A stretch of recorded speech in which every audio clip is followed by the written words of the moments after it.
ナを使っただろ今。もっと優しく起こせないのかよ、テス。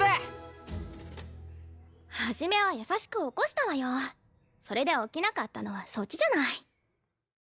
I was all but prepared to come and doo-doo on this episode. Light doo-doo, you know, just a little, you know what I mean? Not like full-on doo-doo, but like a little doo-doo on the episode, just because I don't think it was the hottest episode of the season.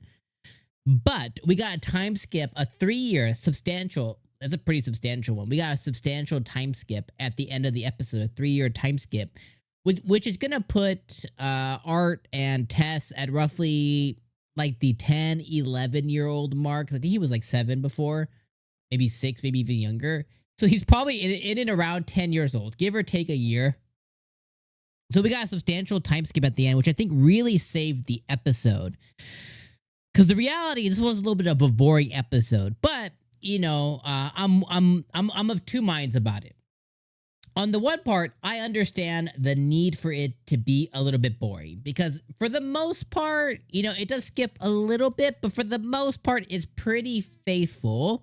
Again, for the most part, there's some stuff that is 100% skipped, but it's pretty faithful to the web novel. And because of that, we kind of have to go through the growing pains of Art and Tess spending time together, showing us what it's like living in the elvish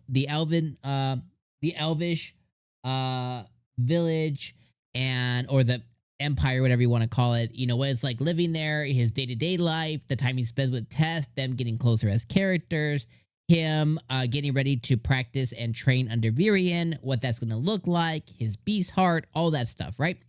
So on one part, it's understandable that this episode took the pacing it did, revealed the context that it did, and then gave us the time skip at the end to say, hey, we understand, a little bit boring. We just introduced a 3-year time skip here. So it's understandable. On the other part, you just have to remember, like, we're just a viewer. So regardless of it being faithful or not, the reality is the studios, the directors, they have the ability to, you know, we could have had the 3-year time skip be in the middle of the episode. We could have got a lot less. You could have removed certain parts of the episode and the end result would end up being the same thing. The reality of that is we would get to some content a little quicker, but the beginning after the end is so lush in content. Like, I mean, I don't even know what chapter I'm on. I'm mostly all caught up, and I feel like I've been dabbling in this manhwa, in this web novel now, because at one point they shift artists and stuff, so it was on delay. Manhwa, web novel, whatever you want to call it. I feel like I've been dabbling in this content now for about the better part of a year or year and a half. So it's pretty significant that it's in there. So there's enough content, you know, that even if they were to speed up the timeline a little bit and some stuff, like, I think it's okay because it doesn't really hurt the core story. So it was a little bit boring. But again, because I know what I know, I don't mind it. But if I turn what I know off, it was a boring episode to where not a lot happened. The major parts of the episode where Art got to go and contact his parents. We got to see them grieving about their lost child and dealing with the death of Art, dealing with now the reality that he's not dead, but they're not going to be able to see him for some years. Mom's pretty far along in pregnancy, so the child, you know, brother or sister is going to be born very soon. So Art's not going to be there for the birth of his baby brother or baby sister, which really sucks. So it definitely dabbles with that without actually saying that kind of stuff. So that is a real thing there, which I thought was pretty cool. Also seeing him and Tess get closer to each other, I do enjoy seeing that as well. But again, stretched out a bit episode where I could see somebody being really bored on it, which is totally okay.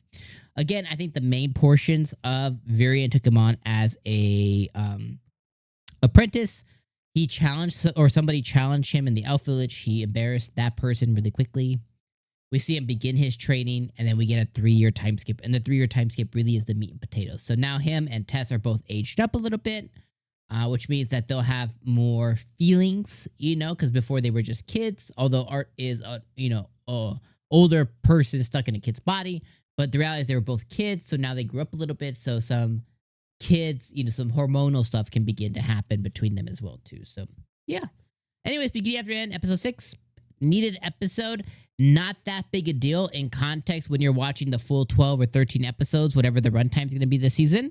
You know, when you're watching it all at once, no biggie. When you have to wait a whole week, you know, to get a continuation of a maybe boring episode, it hurts a little bit. And I understand that.